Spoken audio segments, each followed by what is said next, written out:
Hey guys, this is just a short live stream.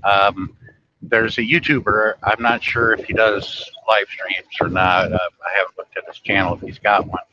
Um, this is to DB Cooper. That's his channel name. I don't know if it's his real name. Um, DB Cooper, if you're watching this, I'm glad you're here. I'm glad you took the time. And I'm glad you're taking the time to want to debate with me. Okay. I don't take it personally. Some people do, some of my colleagues have, but I don't take it personally because my reaction when I first started learning this in an economics course and learning it from my economics professor, I was reacting the same way you were. Okay. Most Americans are going to react the same way because this is sort of new because it wasn't taught to you. Things about this nature usually were demonized. No one ever wanted to talk about it. That, you know, any criticism of capitalism, you were unpatriotic or you were un American, which is not true. Not true at the least bit. And what we were taught to believe and accept without question about capitalism is not what you think it is. Capitalism is this, put simply. It's an economic system, just like slavery, feudalism, imprisonment of tribalism, all the others. It's an economic system. It's not a governmental system. A governmental system would be like fascism. Uh, we have a democracy. That's our economic system. Well, some Americans will say it's a republic, and all that means is when we have a republic is we're not ruled by a monarchy. We're a democratic governmental system. But there's a long story behind that too. I won't get into it. Communism is not a governmental system. Communism is an economical one. Socialism is an economic system, not a governmental system. You got to separate those two. We were just told to believe and accept without question of what these things are until you learn the roots of where they came from and what they really mean. Because we weren't taught not to like the reality, we were taught not to like a caricature. And when people would try to explain it, most people didn't want to hear it, or it goes in one ear and out the other. I'm glad that you've taken the time to debate with me and probably actually read what my response is. You can't put this in a coded text and a message and explain all this. No, somebody's got to take you through it, and it takes time. It's not something that's quick. A lot of people think there's quick answers to everything. No, there's not. You got to go through the history, where it came from, its meaning, and its history. And capitalism is not the end. If you look at our economic system here in America, capitalism is dying. It's damn near dead. It's not going to get better, and it's not going to improve anybody's lives. And it didn't build. It takes credit for it that it fought against, but it should not take credit for something it fought against. It did not build the middle class in this country. That's 1933 FDR when he became president. And there was a movement from below that caused him to do it. One of those, a part of that coalition that threatened Roosevelt with revolution. Now, Roosevelt was threatened with revolution all over the place, but these were the ones that he met with. The CIO, we would know it today as the AFL-CIO, the Council of Industrial Unions. That was one that approached FDR with revolution. They're like, hey, we want to do what those Russians did over in Russia in 1917 during their revolution. They had a concrete idea what they could do. But also, there were two socialist parties and the American Communist Party with the CIO that got with FDR saying, we want to support you, but you got to help us during the Great Depression. People are suffering, the majority of the people in America. And he was a man of his word. And that's when the middle class was started to get created. I can go more into that, but yes, it was thought that we couldn't, like the French, and when during their revolution, it was thought that, oh, we can't exist without the king. It would, the country would collapse. The world would come to an end. Come to find out, they chopped those heads off of the kings and the elite in that country. Turns out you can live without a king.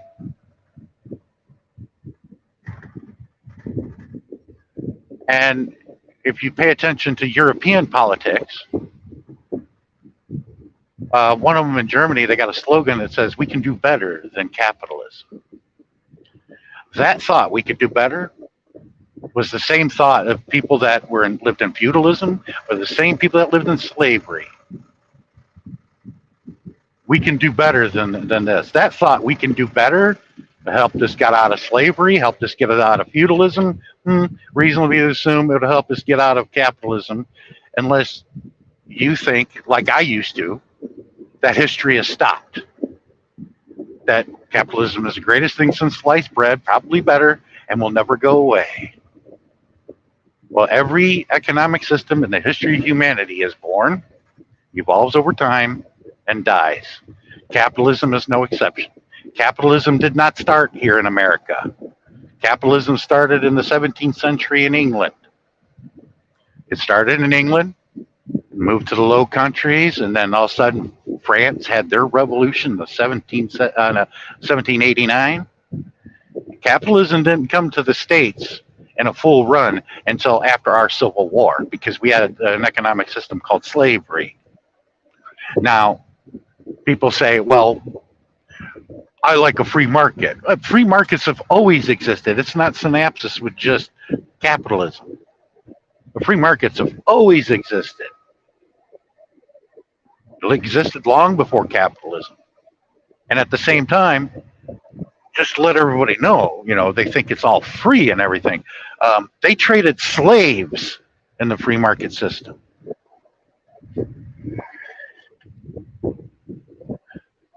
When you study for 4 years on a certain topic and you were pointed in the direction to read certain books, because at the time they weren't allowed to teach you about this in fear of they could lose their job, they pointed me in the direction to read certain books, and I read them. He said, "Come back and we'll talk about them. Not during class, but we'll talk about them. When the day's over and we all go to the ice cream and coffee shop across the street. We can all meet up and we can talk about it." And we did. And I acted the same way you did.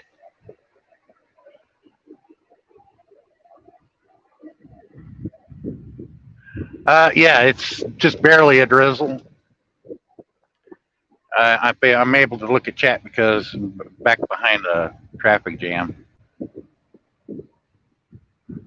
But yeah, it was raining. You just, the screen, the camera, I guess, couldn't pick it up. It can pick up my bugs on my windshield too. I'm glad it washed them all off.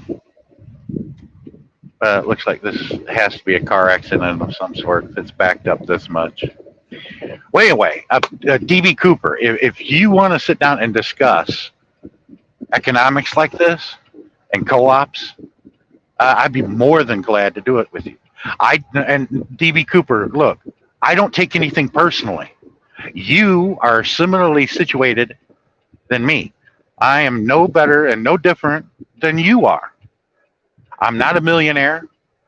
I'm a working class person. I've always been for the working class people of the world, not just the United States, but of the world. I've always been about the working class. I always supported unions. Now, granted, some unions were getting lazy. Okay, they weren't continuing to fight. They were relenting. Like I was telling people about my father, who drove for ABF. He was dying of cancer. And I went with him to go collect his last 2 paychecks at ABF when he started to get his retirement. He was forced in retirement because of his health, but he had the years and not quite the age. He almost had the age. And yes, my dad at that time, full medical benefits, everything was covered. You just had to pay a $10 copay, and prescription drugs were pretty cheap. You know, normal drugs that he was taking. If he paid full price, he would have went broke. But a lot of times he was only paying anywhere between at most $18 for a month's supply of a certain drug. And normally, without that type of insurance, you would pay full price. Would have been like maybe $400 to $500. Okay, and he was getting paid $1.28 a mile. Okay, I remember going before he got ill when they negotiated the contract, and my dad was dead against it because my dad didn't turn his back against the younger drivers. What it is just like in every union, you check out the UFCW because I was in that union and they did the same thing. They all learn from each other, even though it's a different union, but they all use the same tactics. They created a tier system. What that means is if you were hired from this date and older, like you had like 10 years and more when this contract was ratified, your pay scale was this. People hired after that date made this pay scale. And when you looked at the pay scales, if you made the top rate, when you eventually made the top rate, which took about 4 or 5 years, the top rated person in tier 2 would never make the same amount as a tier 1. What it was is they were dumbing it down. They were making they were making the labor cheap. Like my dad at the prime was $1.28 a mile after that contract. And the tier 2s, the younger ones, their top tier was 98 cents. And I'm sure in that next contract, they dumbed it down even more. That's why trucking does not pay what it once did. Because like I said in another video, my mom was out of work. She was a cop. She was off work. She would work 1 day a week on the weekend until I went to kindergarten, and then she went back to full days. And my dad mostly did all the working. And we had a 4-bedroom house. We had a 1978 and 79 green Thunderbirds, 2 of them. And I think it was a 1977 Explorer pickup truck, F-150. And it had 3 in the tree. I remember that really well. It was a stick, but it has 3 in the tree. I know you know what that probably means. My dad eventually bought in 1976, and they only made 76 of them because it was for our bicentennial, 1976. The Ford Motor Company made 76 Ford Econoline show vans called the Spirit of Chicago, and they had painted the Chicago skyline on both sides of the van. It was beautiful. My dad had one of those. I wish he still had it. But they only made 76 of those. And my dad normally had his truck. It was a two-stick Mack. That's how I learned how to drive when I was 8 years old. I was tall enough to reach pedals. My dad sold the truck, and then he joined Murphy Motor Freight, which was a union outfit.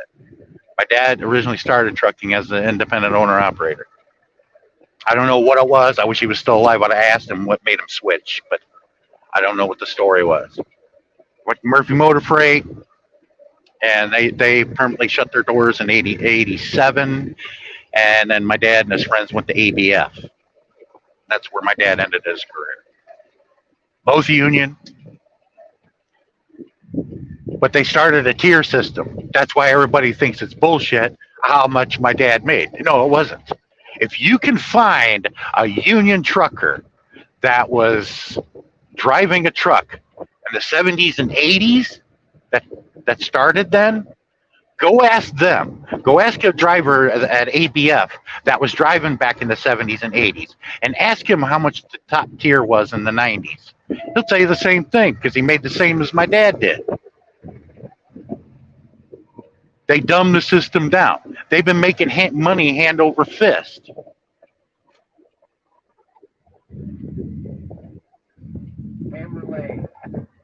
But the future and the guys there, if they wanted to, they had solidarity at Yellow, as far as I'm concerned. They could have done what I said. They could have got with the mayor, the governor, the representatives, and their senators of their state that terminal is located in. And you tell them, look, we need help. We need you to help us seize this operation. Because legally, they can. Look up eminent domain. Yes, they can. It's happened before. They said, if you do this, we will campaign for you, that you save these jobs. You turn the page against what's been going on against America for the past 40 years, the American worker. You turn the page against it. Instead of saving a tiny group of people at the top. You're talking, the boards of directors, okay, of Yellow Freight. There's usually like maybe 8 to 10 people on the boards of directors. And who's on those board directors? Typically, your CEO is one, and some of your shareholders, or your vice president of a major shareholder. And what do these board directors do? They make all the key decisions that the company makes. That's why I said in that post, in our economic system, the massive amounts of people in our economic system, we're talking 99%, the massive Americans are required to live with the consequences of the decisions made by the corporate leaderships, decisions from which you and I are excluded legally and in practice, de jure and de facto. Whatever else you call that system, capitalism, it's not democratic. So the co-op movement makes it democratic. Here in America, we make a fetish out of claiming we're a democracy, that nobody else has got it. We got a democracy. But it excludes the workplace. We're 5 out of 7 days, out of the best hours of the day, you're at work. Maybe it should have been instituted there. If it's good for the one, maybe it's good for the other. For those who believe in it, but clearly we don't. Because if people really actually believed in democracy, the first place it would have been instituted was where we work. That's why I'm self-employed. If I ever go and work for a capitalist again, it's got to be a union outfit, or I'm not dealing with it. I'd rather stay self-employed.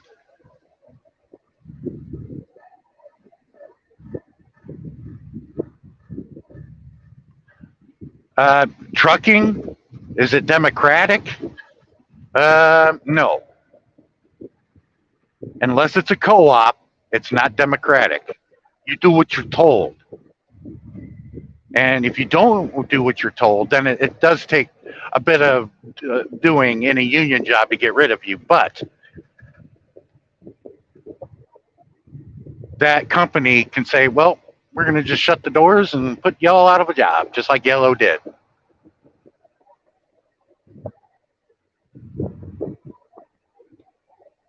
And here in the United States, everybody talks about Detroit. Detroit is actually the United States is becoming Detroit squared. And everybody knows about Detroit because I remember this is one reason why I don't get on YT anymore because people just they love hearing something and it makes them feel giddy and good inside, but it's far from the truth. What happened to Detroit was the center of the United States auto industry. They were all located there. The home office of GM, Chrysler, Ford. They were all located there in Detroit. At its height, Detroit had just shy of 3 million people that lived there, all working. Beautiful city back in the day. Well, what happened to it? They say, oh, socialism did that. Uh, Socialism had nothing to do with what happened to Detroit. No, that's capitalism going through its history. Capitalism did that. Socialism had nothing to do with that. Want to know why Detroit looks like all them bombed out buildings and houses and stuff? Because people left and they couldn't sell the houses. All the jobs disappeared. Who decided that? A grand total of 40 people on the boards of directors of the three major auto companies, Ford, Chrysler, and GM.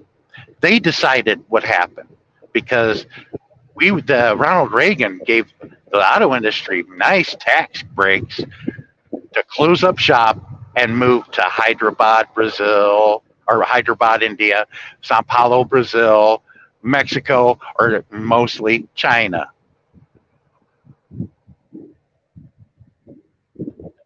Gave them tax breaks.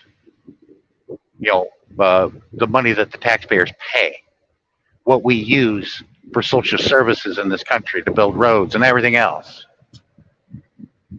We paid for that. We're continuing to pay for that.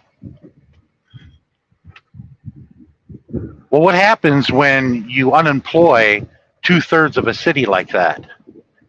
Well, a lot of your businesses that serviced those employees in the auto industry, whether it be a hair salon, a grocery store, you name it, whatever it is, well, they're not getting the customers coming in spending money. So they're going to go out of business.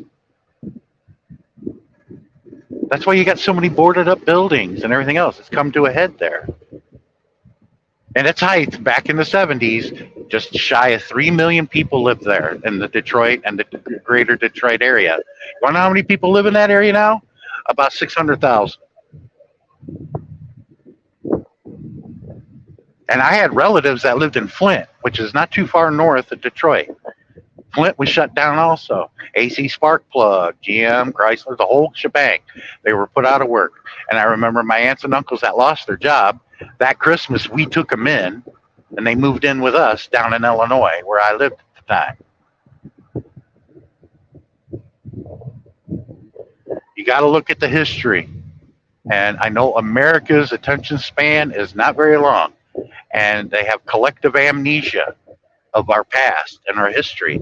And some of our history that was very important, which happened in the 1930s, was not taught in school, and it should have been. But the powers that be made sure it wasn't taught in school in hopes that future generations would have forgot all about it, which they have. A lot of people don't know what happened in the 1930s. That's what caused that, and that's what built the middle class in this country. You get the simple answer: oh, it was World War II. Sort of, yes, World War II, but that's not what did it.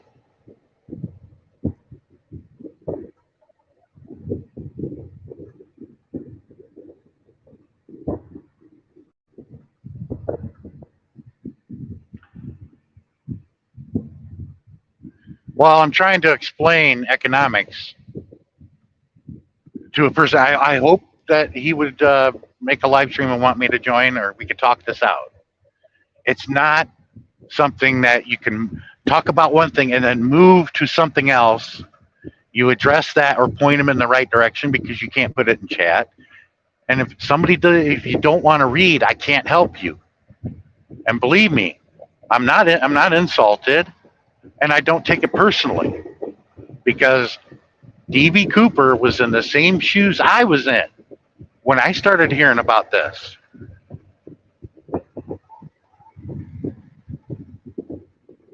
because what we hear politically, oh my God, today does not have any effect, negative or positive, to anybody's life in the United States. What we're hearing politically. Me, I try to address let's talk about what affects people, all of us, or eventually will affect all of us. And it's the economics. It's the economy. I know it sounds boring, but I'll make it to where it's not so boring and spell it all out for y'all. And this is worldwide. This is Australia, this is Japan, this is North America, and Western Europe.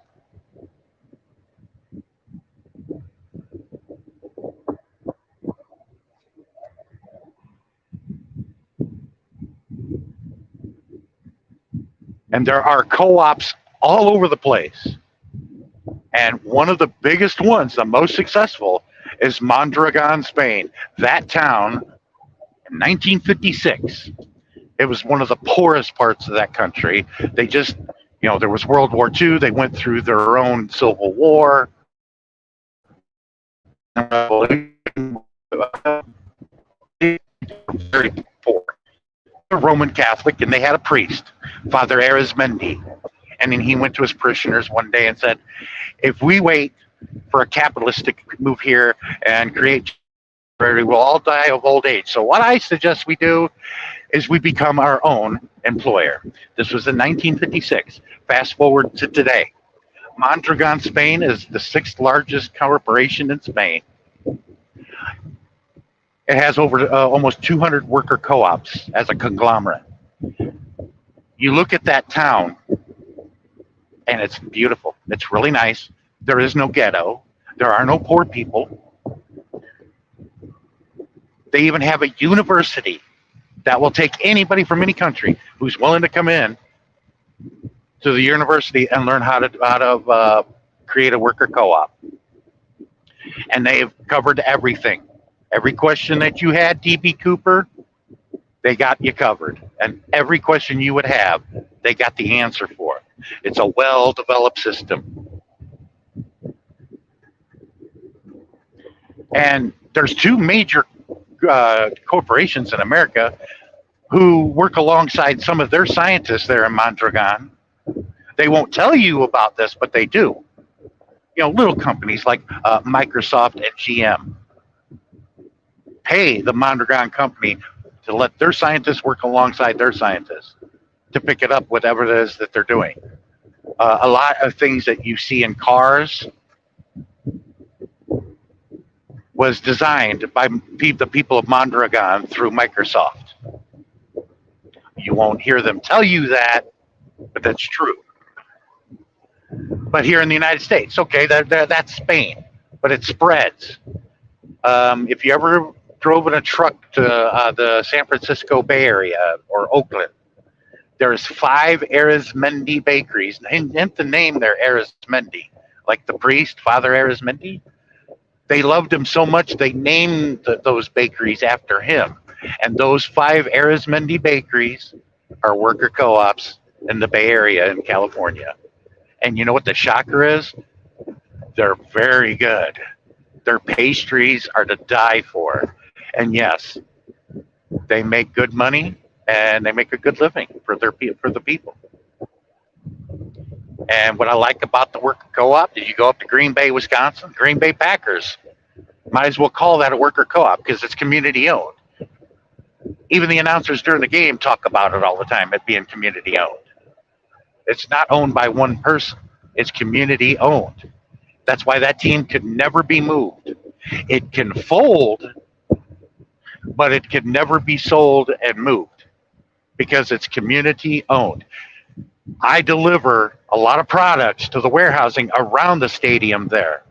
I've been up there many a time. And every one of those warehouses and those factories over there, they're all worker co-ops. That's why they make the joke. Whenever there's a Green Bay Packer football game, everybody's at the stadium. If not, that means that they scalp their tickets to go do something else.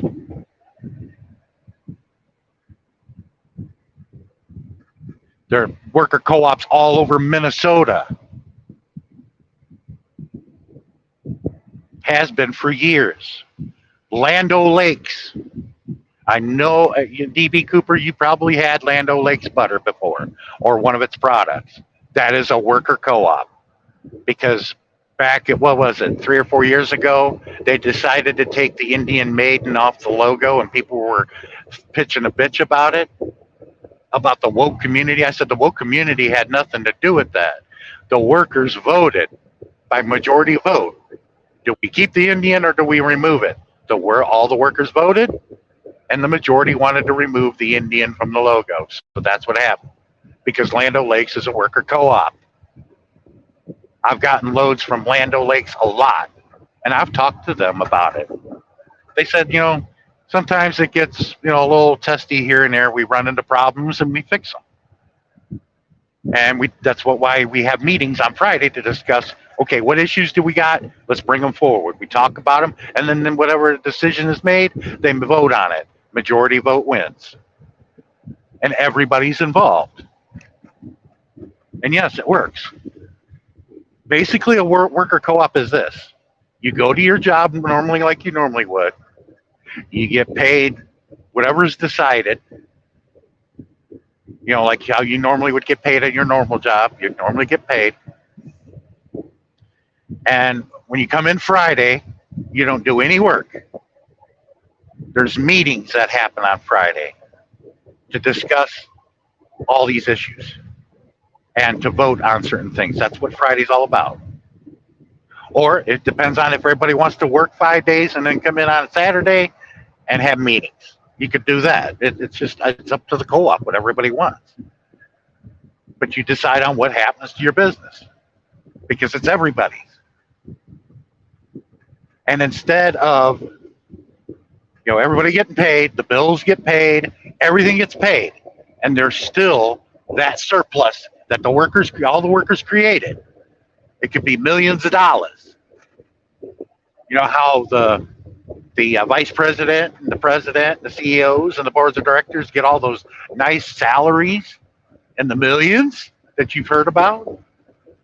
Yeah, that's the surplus because they give a disproportionate part of the surplus to themselves instead of taking care of the working people. Well, in a co-op, that surplus, the workers decide on what to do with it. They get that. They don't give that to 8 to 10 people, and then they struggle to try to send their kids to college. Never going to happen. If we had majority worker co-ops over here back in the 70s, this country would have been a lot different. You wouldn't have seen the jobs move over to China or Brazil or India or Mexico. You would have never saw that because it would have been brought before the membership.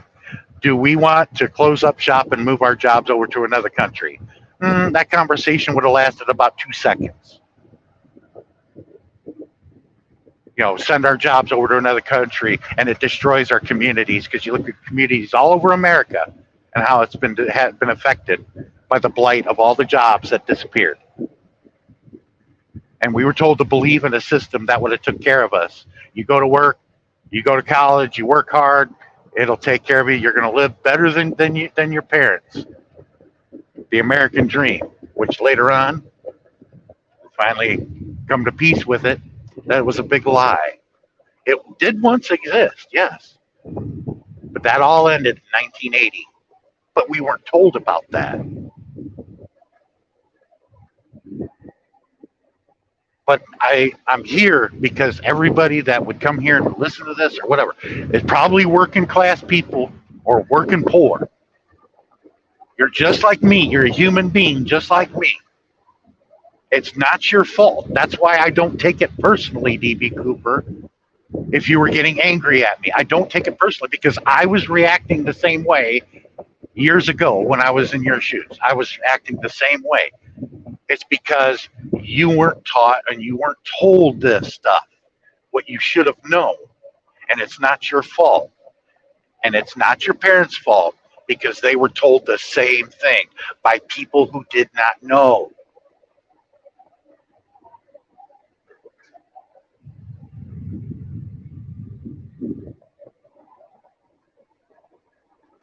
That yes, this is nothing new. Yes, there are ways that things can be different. Oh, and again about co-ops, it's spreading all over Iowa too. There are a lot of brand new co-ops that popped up in these towns. Oh, these towns are lovely. Manicured grass, the lawns. I mean, it's like it was done professional. Every house. You didn't see no siding falling off. You didn't see no windows smashed or boarded up. No, man, it's like these houses. I know some of them are well over 100 years old. Are like been remodeled. They look the same, but they were fixed up like brand new. Amazing. These people, yeah, they may live middle class, but they're not disgustingly rich and they're not struggling. They're being taken care of. And I'll guarantee you, because this study has already been done, if people would come to a worker co op knowing that they're going to get taken care of, are going to work better than they would going to work at a capitalist corporation by a capitalist and not knowing if it's actually going to take care of them or not, or be secure that it's going to be there. Because capitalist corporations, they can't say that. You can't say that you're secure. Yeah, you may be a part of a union, but we see what happened to Yellow. They all put out of a job. Worker co-op? Unlikely. These people get well taken care of.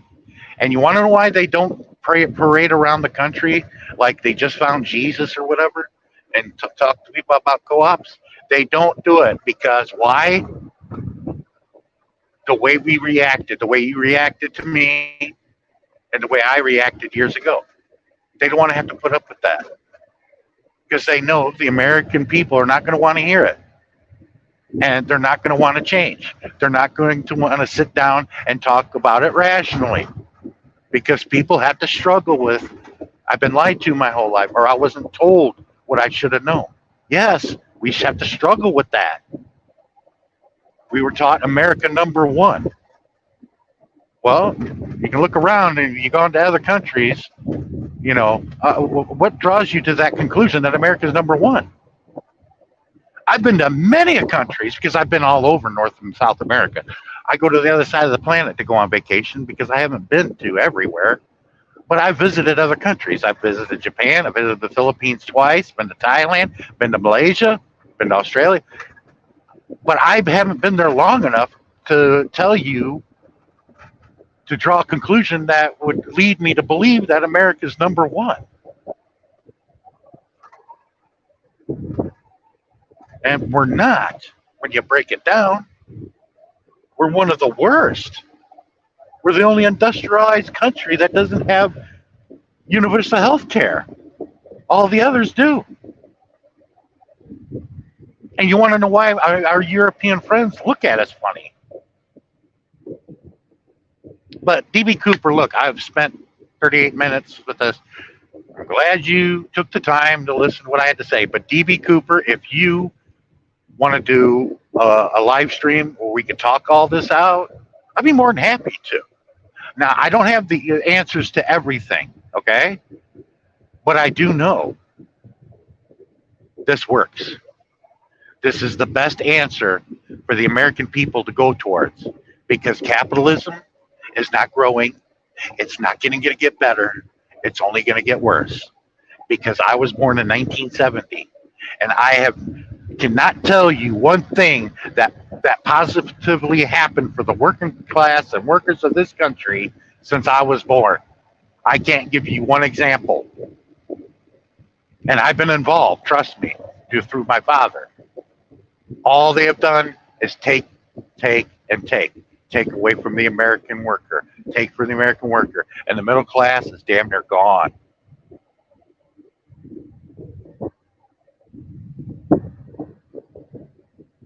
But there's a lot of detail in the history. And I'd say you would have to go back to 1800 and move forward through time, and you go through its history, it explains why we are where we are right now. But you guys have a good day. I'm glad I could discuss this. DB Cooper, I could see you as a colleague. It all depends on you, okay? I don't take it personally because I reacted the same way, okay? You guys have a good day. Talk to you later.